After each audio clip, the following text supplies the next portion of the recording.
Tatlo ang kumpirmadong patay sa naganap na pagbagsak ng isang helicopter dito sa Barangay Anilao, Malolos, Bulacan, dakong alas 12:30 ng tanghali ngayong araw. Isa sa mga nasawi si Liberato Laos ng San Fernando, Pampanga, 65 taong gulang at CEO ng Laos Group and Company. Kasama sa mga nasawi ang piloto nito na si Captain Eder Coronel at bodyguard nito si Wilfredo Enteran.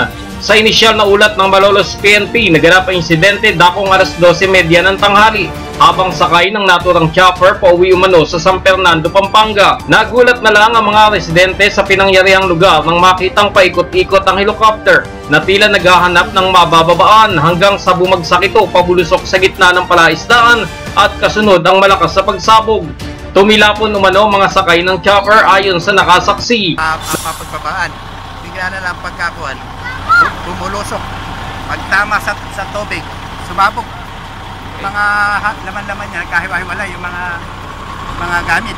Tapos yung mga sakay, na nagano rin, natapon, tumilapon. Kaya sa labas na pinulot. Naisugod pa sa Bulacan Medical Center ang mga biktima, subalit hindi na umabot pa ng buhay. Mula sa Bulacan, para sa Chow TV Online News, ako ang Kachokaran nyo sa balita, Chokal Santos, nag-uulat.